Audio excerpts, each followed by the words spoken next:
My name is Corey Williams, and I am the president of the Williams Group, and I'm also associated with Lincoln Heritage and Memorial Gardens. And this particular training today is going to be on how to complete an application, one of our digital applications. Very simple, very easy. If you're a brand new agent just getting started with us, I'll have a couple tips and a couple pointers on here that will help you get through the application quicker, smoother, easier.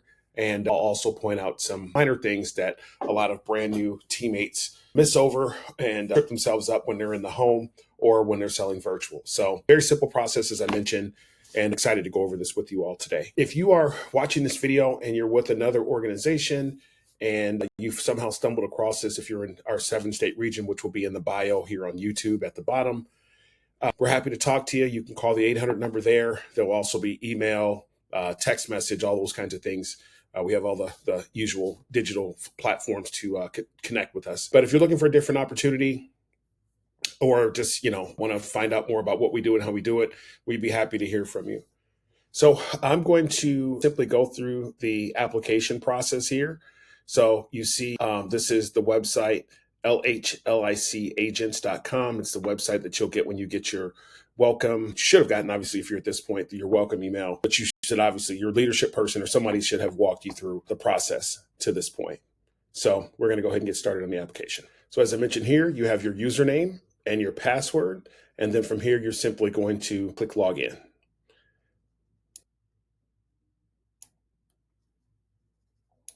So you can see I've blocked out the names to protect the innocent, but we have the insured name, owner name, those kind of things. These are some of the policies that I've sold over the last month or so, just a few of them. And then you can see down here, you'll have existing leads that you'll have in here, and obviously where the lead came from, web lead, whatever the case is, you can go over that with your leadership person. But if I were to click this here, this lead number, it will actually pre-fill the person's name, their address, all of their information will be pre-filled into the application. So that's something very smart that Lincoln has done to keep everything very simple for us. But what we're going to do now is submit a brand new application. So over here where you see create new app, you're simply going to create a new application. Now what happens here is it's going to ask you what state. You can see I'm in multiple states, but I'm just going to say Arkansas just for giggles because it's there. So this should not default to anything other than English. And then field. Doesn't matter if you're in the field or if you're virtual for this particular process. So from here, we're simply going to go create the application, and is obviously pulling all the pertinent stuff for the state of Arkansas. Now, here's one of the pro tips that I will give to you that a lot of newer agents, when they're getting started, make the mistake. Even though you have the option to click on the separate information tabs that are needed, you don't want to do that. You're going to want to use the continue button. The second pro tip I'll give you is to make sure that anywhere you see an asterisk, obviously it's going to need information.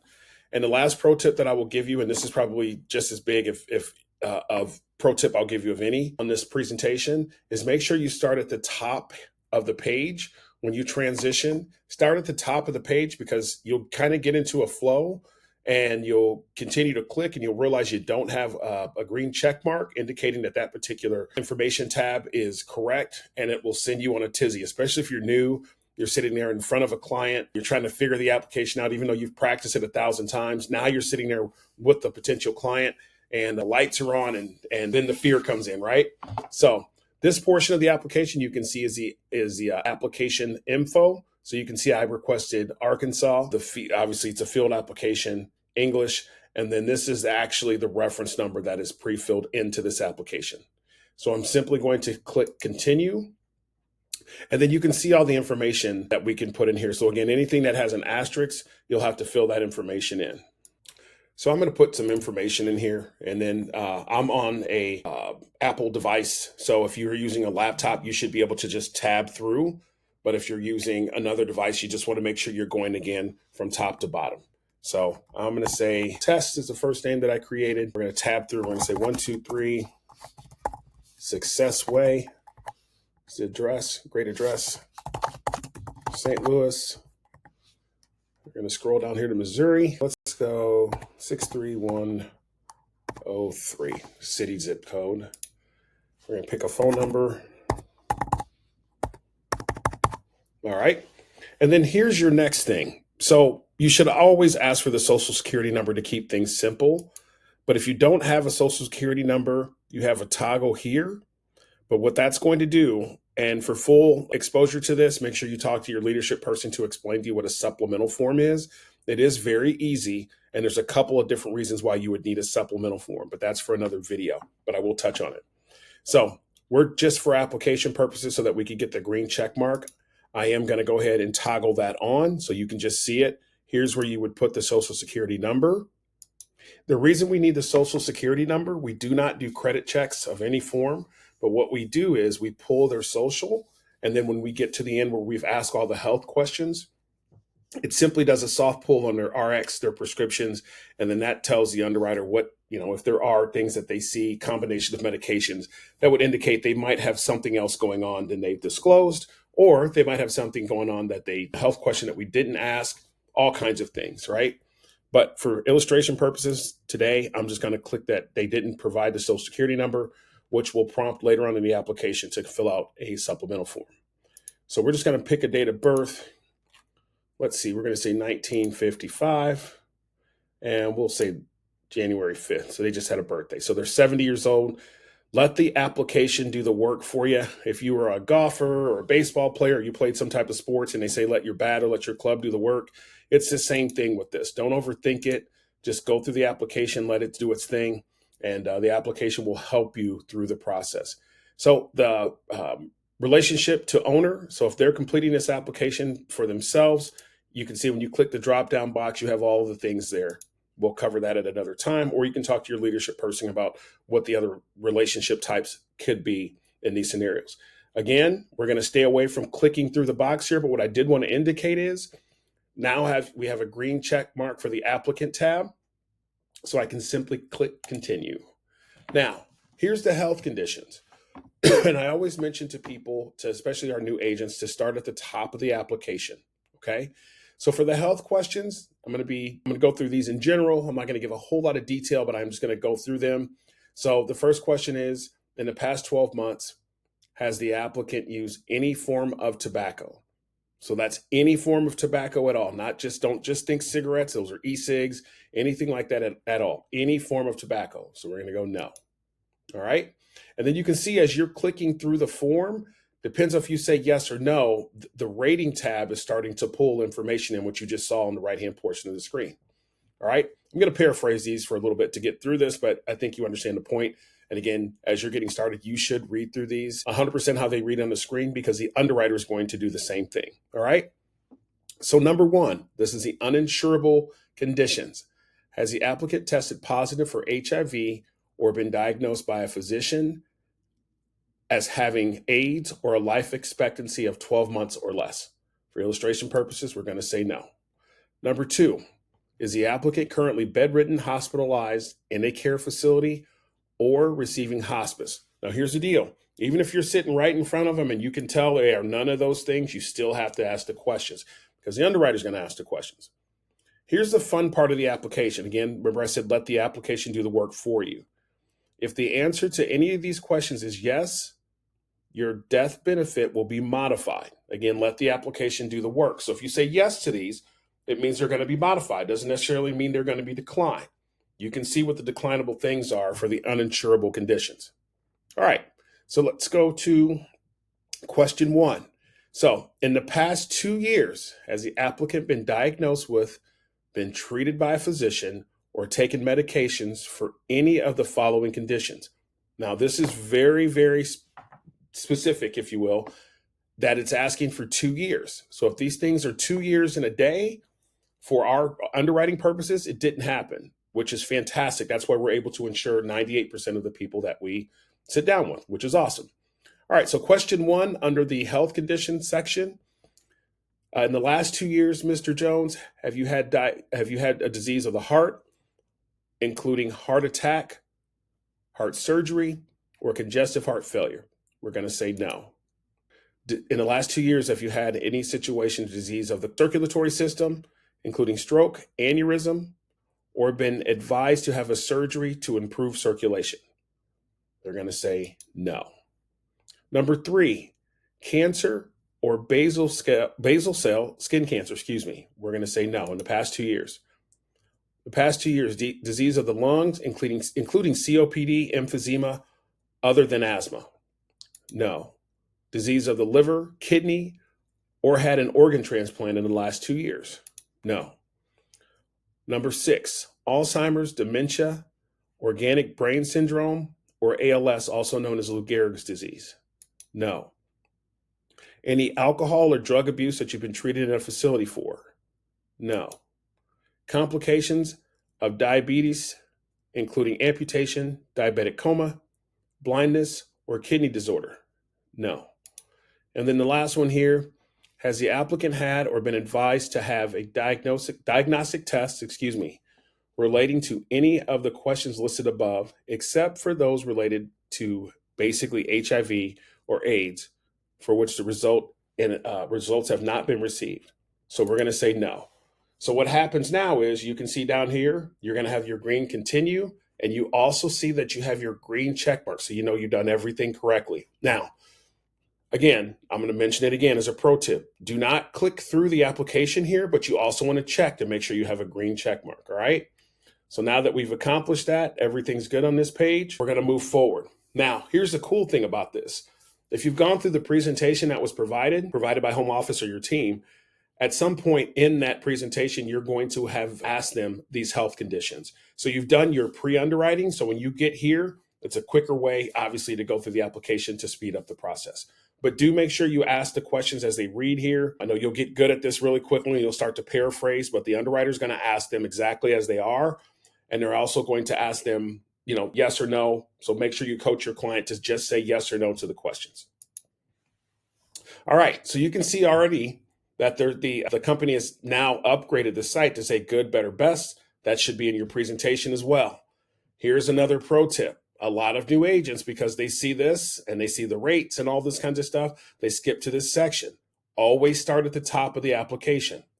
Would you like to calculate the funeral cost estimate? You can say yes to that. Give yourself a chance to play around with this, once you get your agent code and all that, but you can answer those questions later. But for illustration purposes, I'm going to say no. Also, it's going to ask you what type of coverage that you're trying to get them underwritten for. So you can see you have final expense, you have the 20 pay, and then you have the modified death benefit. So I'm not going to cover those in this particular video, but what I would like to show you is if I come back up here, over here to the health questions, and remember this stated that if we say yes to any of these health questions, it's going to switch this application to modified. You don't even have to do anything, right? So I'm going to switch this particular one to yes.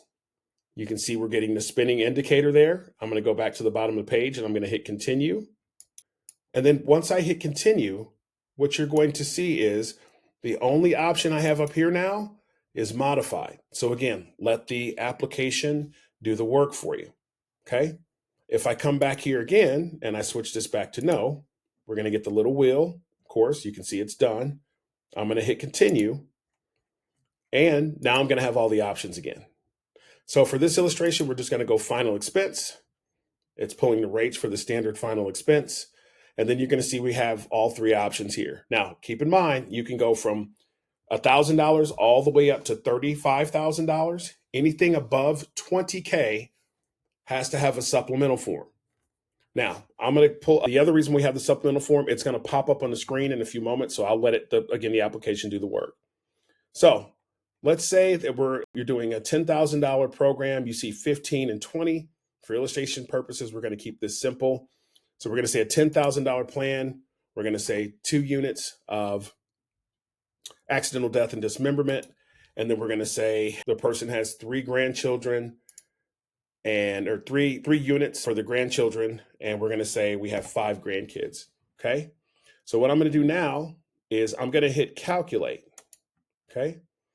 You can see it's thinking here and there. It's adding things to the application. And now you can see what it's done. It's changed the rate to $120.10 for this coverage. $10,000 coverage, 2 units of AD&D, accidental death and dismemberment. You have 3 units of the child rider, and then you have 5 grandchildren that would get that. Okay. If you're not sure what these things are, just reach out to your person, your line. Now, a couple different nuances here. If you would like to, let's say they have a specific amount of money. Let's say they have a budget of $100. So you could say, click yes there. You could put $100 there. I'm going to hit calculate. And what it's going to do is it's going to tell us how much coverage this person would qualify for if they had $100 was their budget. It's pretty neat to be able to do this. So you can see $100 is $11,398 is the coverage amount they could get for $100. So it's pretty neat to do that. Supplemental application is required if the applicant prefers to withdraw their social security number. So that's what I was talking about before, letting the application do the work. Again, for illustration purposes, I'm going to say no. All that goes away. Give this time to think. And then you can see the information here. Now, I'm going to be very, very general here because I don't coach or train every agent, the over 7,000 agents that are here at Lincoln. But what we coach our team to do here in Missouri and in our portions of the 7-state region is you're always going to click FCGS. They're a non-voting member there, so we make sure we take care of their family when they pass. And we always do automatic premium loan. I'm not going to get into that, but you can talk to your upline about that. But that does just make sure that they can borrow from their policy to a certain degree. I'm going to leave it at that. And then we always let the policy be mailed to the owner. If you wanted to click this and have it mailed to you, they'll mail the policy to you and you can deliver it. Completely up to you at this point. Now, you can see here under the policy tab, we have a green check mark. Remember, again, pro tip, you do not want to click through the application here. You want to simply go to where you have the green continue and continue to the next page. Beneficiaries, another pro tip. So you're going to add a beneficiary. We're going to simply go here and go add primary, and then what their relationship is to that person. And then you can see where the asterisks are is where you need to enter information. You can see there's nothing else here, right? Now, I'm going to go ahead and hit done. And by the way, I get this question a lot. Yes, you have to have a beneficiary on the application because if they pass away, if there's no beneficiary, there's no one to collect the death benefit. All right. I'm not going to get too deep into this portion of it. You can go over this with your upline, but I want to show you just a couple more things with this. So if I wanted to add, let's say they wanted to add a second beneficiary, I'm simply going to click that button and then go add. And now you can see I can add the second person here. So we're going to make them primary as well. We're going to say it's a brother-in-law, very nice family member, right? And we're going to say Tim Johnson. I don't know why I just made that up, but, and you can see these are both 50-50. All right, then I'm going to go done. If you wanted to, if you made a mistake or needed to make a mistake, you can simply come back out here and fix that. Or if you needed to delete this particular one, you can. It's very simple. Now, I'm just going to change this to 49% so you can see what happens. Every application with the beneficiaries must equal 100%. If it doesn't, the application is going to give you an error. Another pro tip, if you have 3 beneficiaries, someone has to be at 34% because it must equal 100% in order for the application to recognize that it's the 3. Another thing that I would like for you to talk to your upline about is contingent beneficiaries. There's a couple of different things you can do with this. I'm not going to cover it in this particular video, but please reach out to your upline to have them explain to you how contingent beneficiaries work, what happens if the primary dies first, and all those kinds of things, right? So for right now, we're going to say these two. I'm going to go ahead and again and change this to 49% so that it's not 100. Or actually, I could have just done that, but we'll just make it 49. And we're going to say done. And you can see up here, primary beneficiary percentage should add up to 100%. So again, let the application do the work. I'm going to change this to 50. I'm going to hit done again, and it should give us the A-OK. So now we have our 2 beneficiaries in there. Person passes away. Test Stones passes away. Both Tester and Tim will both receive 50% of the benefits. Now, underneath the beneficiary section, you now see we have a green check mark. So now we're going to go continue. If the owner and the applicant were different, you'd have a toggle there to toggle that through. But we told that earlier in the application that when it asked who was going to be the owner, we said self. That's why this information defaulted here. Pretty simple stuff, right? Got a green check mark on the owner. I'm going to go ahead and hit continue. Now, the next section here is the payer section. So is the payer the same as the owner?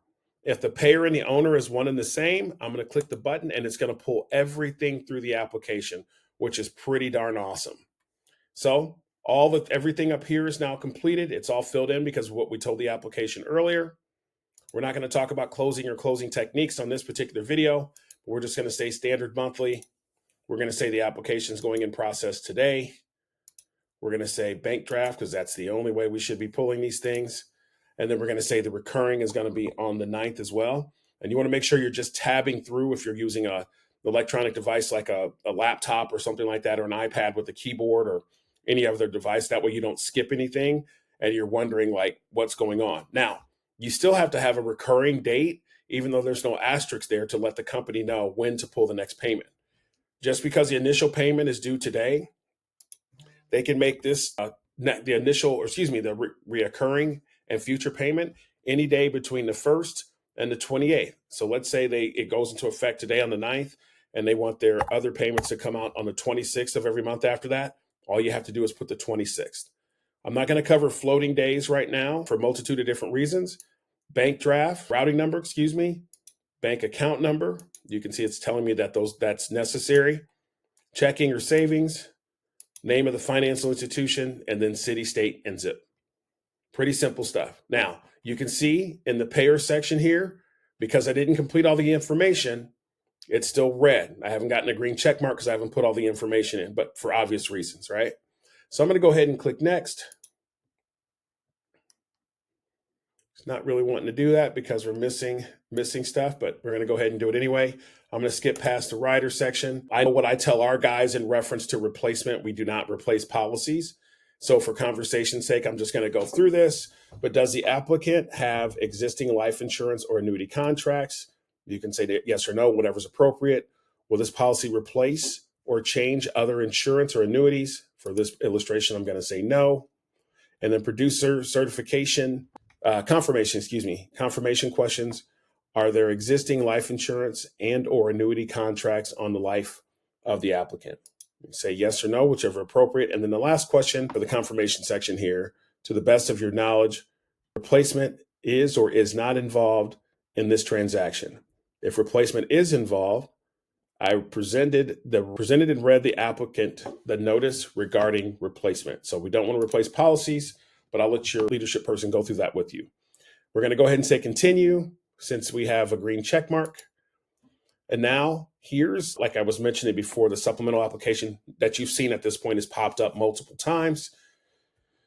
But you do need a supplemental application because we had no social security number, which I'm sure you guys remember. Okay, so has the proposed insured been prescribed or taken any medications in the past 2 years? Remember what I mentioned earlier about the social security number? Well, the reason we need the social security number is so that they can go and pull their pharmacy to make sure that everything is above board, right? So we're going to say yes to this. And then what you do is you enter in the medications. This is very simple. And it even tells you why we need it, right? In the past 2 years, that's what we're looking for. So we're simply going to go add. And the supplemental application is very simple. Let's say somebody is taking one of these medications. I'm not even going to try to pronounce these. And the reason for use, you can see what the reason for use is there. If it is used for something else, you can call the underwriter and explain that to them. But from what I've seen from this, first of all, I haven't had to use it that much. And second of all, it is pretty darn accurate. But sometimes there are dual meds or medications that have dual applications, if you will. So we're just going to say no for conversation's sake for this particular application. See if it's going to let me do it. All right, we're going to go ahead and say no there. All right. Now, supplemental, we're going to pretend we got that done. We're going to go next. Suitability, we're going to click through that. And then the last thing, you can see it's even telling you prior to issuing the policy, the supplemental application must be reviewed by the underwriter in the home office. So pretty cool. Again, it let the application do all the work. Now, I'm going to pause here because this is near the end of the video. What I want to show you, though, is remember we told the application that we wanted to go under the budget of $100. And that $100 got us $11,398 to the dollar for the coverage that we wanted for Mr. Tester. All right. So once you call the 800 number, talk to the underwriter. The underwriter is going to go over all the underwriting questions. They're going to tell you, give you a verification number. That's where this verification number is going to go into the system. Okay. Even though you don't see an asterisk, at least in our region, I'm going to go ahead and clarify that in our region, we always call to get the application approved before we move forward, before we leave the home, for a multitude of different reasons. If you are splitting an application with another one of your teammates or agents, it's always 50-50, but it's going to be 50-50 based on your compensation level. So if you're at an 80 and the agent that you're splitting the comp with, or the plan with, is at an 85, they will get their appropriate comp, and so will you. But all applications are split 50-50, and there's nothing you can do to switch that. All right, just know that. The last thing here is when you split the application, make sure you put their agent number in. This will track back to home office, and they'll take care of everything from there. Now, one of the things that you can't see, you can see we have all green check marks except for the payer section. Remember, because we did not enter in the banking information. Once we enter the banking information, everything's good. Now, before you call home office, make sure you have everything completed. You have all green check marks. You've talked to the client. You've let them know that to just answer the health questions, yes or no, and you're going to move forward from there.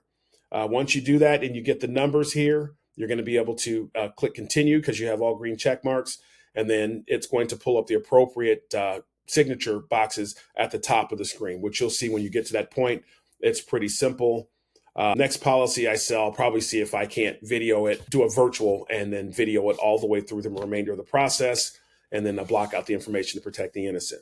So from that standpoint, it's all I got for this particular training video. Again, my name is Corey Williams. I'm the president of the Williams Group. I'm also associated as an agency manager with Memorial Gardens. And if you're looking for an opportunity to join an absolutely fantastic, fast-growing team that will train you, that will help develop you, help you get into leadership if you want, or just looking for an outstanding opportunity to grow and build with a great team, that's what we do here. So thank you for your time. I hope that this was informative for you. I hope this will help you get through the application sooner and faster. And best of luck to you out there, regardless if you're with our organization or someplace else. Bye for now.